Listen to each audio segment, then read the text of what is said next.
Bien, continuando con la lista de oradores, es el tiempo del señor diputado Alejo Umpierres. Gracias, presidente. Obviamente que todo el desarrollo de este debate, extraño si se quiere, pero necesario, porque en el fondo aflora las diferentes visiones que tenemos sobre la materia de la salud, es que estamos todos de acuerdo en votar una investigadora, pero yo diría que hay algunos que no están tan de acuerdo y están forzados por la necesidad de hacerlo. Y no hay más remedio. Un punto es, por lo tanto, el tema de la materia de la investigación. El otro tema es una discusión que no es que pretendamos traerla acá. La puso sobre el tapete el miembro informante por la mayoría. El ánimo refundacional a full, con el acelerador sobre la tabla. Como si antes en este país, antes del 2005, no hubiera existido salud pública. Como si antes los pobres, la gente carenciada, no tuviera una posibilidad de tener un servicio médico. Parece que la cobertura de salud a la población nace con el Sistema Nacional Integrado de Salud, que no es ni sistema, ni nacional, ni integrado, ni de salud. Porque antes este país tuvo salud pública toda la vida. Y concordamos con el diputado Rubio, es real.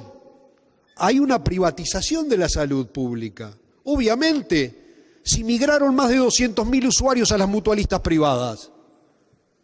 Y el mecanismo de las cápitas ha sido una forma, como también se propuso para las áreas de educación, por ejemplo, de ayudar a ese mecanismo. Pero ¿cuál es la gran contradicción de esto? Es que con muchos menos usuarios y con muchos más recursos, la salud pública es muy mala. Y no es la opinión del diputado Alejo Umpierres, es la opinión de los usuarios. Salgan a hacer una encuesta a la gente de qué piensa sobre la salud pública y cómo está funcionando. Hemos generado un sistema macrocefálico, hipertrofiado, donde 5 personas manejan más de 1.000 millones de dólares. Y cuando manejamos esas cifras astronómicas para definir inversiones en bichaderos de un mamógrafo, en Tranqueras o en Santa Clara del Olimar, en cualquier otro lado, si corresponde tener un tomógrafo, obviamente las resoluciones llegan mal y tarde, pero además la tentación del demonio es muy grande cuando se maneja todo entre 5, y ya vimos lo que pasó con Alfredo Silva. Creo que esa es la demostración más clara de lo que sucede cuando se centraliza entre pocos el manejo de una suma de 1.000 millones de dólares. Hablar de que esto es un ataque de la derecha es una barrabasada. Se habla en términos de cruzada, de la lucha contra los intereses corporativos, contra aquellos que se han enriquecido. Pero, perdón, estimados, ¿qué es el presidente de la República sino uno de los empresarios de la salud más ricos del Uruguay? El doctor Tabaré Vázquez, ¿qué es? ¿No es uno de los empresarios más ricos del Uruguay en materia de salud, que ha prácticamente monopolizado y hasta en su momento tomaron medidas del poder político contra sus competidores para lograr aumentar sus utilidades? O sea que vamos a poner las cosas en términos menos heroicos, en términos menos de cruzada y analizarlo desde la realidad descarnada. Se hablaba de los nacidos vivos, y obvio, Uruguay viene bajando el número de personas que mueren dentro del primer año de vida sostenidamente hace muchísimos años, y en ello no solamente han colaborado las políticas sanitarias, como decían, se bajó a 20 en los años 90, de 20 se bajó a 13 al ascenso del Frente Amplio y ahora ha descendido un poco más. Pero en todo esto no solamente hay un problema de salud, sino de tecnología, de ciencia. ¿Por qué? Porque el avance tecnológico y el conocimiento científico avanza y ello ayuda también a veces mucho más que las políticas sanitarias. Y en este mare magnum donde se han hecho un cumplimiento de metas asistenciales que el único que se preocupa en hacerlas cumplir a las privadas es la salud pública, pero nunca las cumple ella, especialmente en ese gran desconocido que son los tiempos de espera. Estoy aburrido en el interior, oftalmólogo para ver en el hospital de Chuy 4 o 6 meses. Ni hablemos de cirugías, y ni hablemos de lo que ha significado el retroceso de la centralización que tiene el país en un proceso global de recentralización que estamos viviendo y que lo vivimos imperceptiblemente y no nos damos cuenta, salvo los que vivimos en el interior, que vemos desaparecer paulatinamente oficinas de correo, oficinas de BPS, oficinas de la UTE, oficinas de Antel, que van paulatinamente recentralizando, y acá también en la salud ha sucedido lo mismo. Se han ido perdiendo servicios hospitalarios que se daban en el interior. En Rocha prácticamente no hay niños que nazcan en el interior del departamento y muchas veces ni siquiera en Rocha. No tenemos muchas veces anestesistas, ni hablemos de las carencias de especialistas. Más que de tiempo de esperas, es falta de material humano. Antes localidades como Chuy, localidades como Castillos, el Centro Auxiliar de Salud de Lascano, se practicaban habitualmente cirugías que hoy han desaparecido en su posibilidad de hacer. Y tenemos una magnífica infraestructura hospitalaria pintada de blanco y parece más una agencia de transporte que una agencia de servicios médicos, porque lo que vemos es circular ambulancias de una localidad a otra, llevando personas para tener una asistencia que muchas veces termina en el Maldonado o aún en Montevideo, y ni hablemos en los casos de CTI, que en algunos casos hemos tenido que ayudar a algunas personas a traer fallecidos de otros departamentos porque ACE se encarga de su traslado pero no su retorno. Entonces, ¿qué nos van a hablar de amor? Creo que tenemos que ser más sencillos, más austeros. No creer que todo es una épica cuasi revolucionaria donde se ha arrancado de raíz todos los árboles. Los objetivos hospitalarios están lejos. El Sistema Nacional de Salud, a nuestro entender, no está dando buenos resultados. Y después, sin perjuicio de este sobrevuelo de pájaro sobre la temática global, también hay aspectos que hay que tomar en cuenta de la denuncia y de la gravedad. Acá hay corrupción, con todas las letras, Hay directores de hospitales que están haciendo su agosto, contratando servicios de sus propias empresas. Lo hemos visto en Bella Unión, lo hemos visto en Dolores. Y esto creo que no le cabe duda a ningún miembro del gobierno. Se han apartado, ha sido tan flagrante en algunos casos, que se han apartado de algunas autoridades de hospitales. ¿Y qué intereses corporativos? Intereses de los compañeros. Y sí, realmente han fracasado por lo menos a las responsabilidades iniciales que les correspondía políticamente, porque son cargos que no son llenados por concurso, son cargos políticos. Entonces hay responsabilidades políticas, no responsabilidades funcionales meramente de una estructura funcional.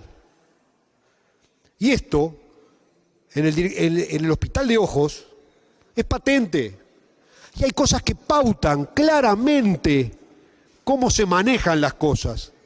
El diputado Lema hablaba hoy de que habían cobros de $4.000 extras por quien tiene un cargo full time. Dinero adicional.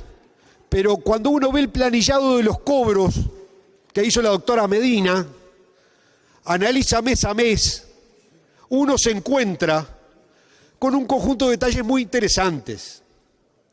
Allí se ve que parece que es una zafralidad, no sé si dispondrá más de tiempo o más impulso, pero es en un mes del año el que cobra más, en los años paulatinos cuando se va haciendo. Pero da la casualidad de que hay unos meses que no cobró nada. ¿Y saben cuáles fueron los meses que no cobró nada la directora del Hospital de Ojos? Fue precisamente cuando fue denunciada por funcionarios y ahí, ¡pac!, paró en seco, automático. No hizo más nada. Durante 2 meses, después que se tranquilizó un poco el ruido, otra vez volvió y a crecer la suma mensual de cobro. Pero lo más interesante de todo este absurdo es que se instruyeron sumarios a raíz de la denuncia de los funcionarios. Pero los sumariados fueron los funcionarios no fue la directora. Meses después advirtieron que, claro, había una denuncia y que lo que cabía era y sumariar a la directora del hospital y no a los funcionarios. Lo de Cerro Largo es impresentable. Impresentable. Parafraseando a un correligionario a la manera de Cerro Largo. Pero lejos de el estilo popular o que de alguna manera se encarnan muchas cosas en Cerro Largo. Acá, lisa y llanamente, otra vez, corrupción. 140.000 pesos mensuales para publicidad a una empresa unipersonal que no trabajaba con nadie más que no fuera con el hospital de Cerro Largo. ¿Cómo se llama eso? ¿Qué nombre tiene?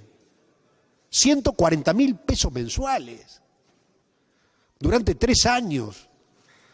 Una empresa creada artificialmente para contratar con el hospital. Y bueno, ahí hay que investigar y habrá que ver responsabilidades. Y qué vínculo tiene el que figura como titular y qué vínculo tiene con la dirección del hospital. Y ver ese dinero que pasaba y a dónde iba. Y estas son algunas situaciones. Y yo creo que nos vamos a encontrar con más sorpresas cuando entremos en el tema. Obviamente que el caos es tan grande, que es algo que rompe los ojos. No puede haber mecanismo de defensa y por lo menos una falta de transparencia que deberá ser admitida e investigada a fondo de cuáles son los mecanismos de compra que se están haciendo a lo largo de las distintas unidades ejecutoras. Es vergonzoso que el Tribunal de Cuentas observe el 67%, 2/3 partes de las compras que realizan todos los hospitales públicos, todas las unidades ejecutoras del Uruguay, sean hospitales, policlínicas, etcétera.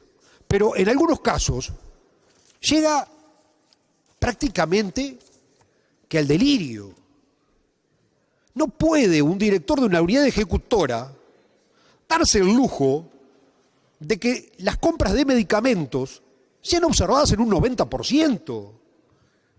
Eso es como decir, hago lo que quiero, compro a quien se le antoja, no me fijo de la forma que lo hago, y bueno, veremos qué es lo que hay atrás. Pero las cifras son elocuentes. El hospital de Colonia, 97%, por más que se defendió la honradez del director, recién que se habló de su carácter de buena gente, pero esto es grave. 97% de las compras de medicamentos del hospital de Colonia son observadas por el Tribunal de Cuentas. El Vilar de Bo, cosa de loco, 96%. El Maciel, 92%. El Pasteur, 90%. El Hospital de Rivera, que acá también tuvo su defensa, 89%. 87% la red de asistencia metropolitana, la RAP primaria, red de atención primaria metropolitana. El Piñeiro del Campo, 87%. Mi pago no anda muy mal rumbeado, 71% Rocha. Nos quedamos muy lejos de la cabeza de la tabla. Y esto es inencarable. Esto tiene que tener una respuesta política, no solo de la investigadora. Hay que ceñir los procedimientos de compra. No pueden manejarse los recursos del Estado así, porque aparte, cuando se habla del 97% de compra de determinado hospital o de otra unidad ejecutora, hay algunas de ellas que obviamente, y me lo imagino que será así la red de asistencia metropolitana, deben comprar un volumen de remedio muy superior a una policlínica cualquiera que pueda tener un porcentaje muy bajo. O sea, cuando hablamos de altos porcentajes en algunas unidades ejecutoras, estamos hablando posiblemente de un porcentaje muy importante de las compras globales que realiza Salud Pública en esta materia. Pero no es lo único. Es increíble que a 10 años de la creación del Sistema Nacional Integrado de Salud, no tengamos al día de hoy ningún establecimiento, ninguna farmacia habilitada en ninguna de las unidades ejecutoras del país. Eso realmente debería mover a la reflexión al gobierno.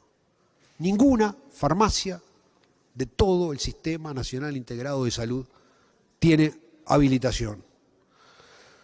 Obviamente se ha manejado como que estos datos pueden ser viejos, pasados de moda.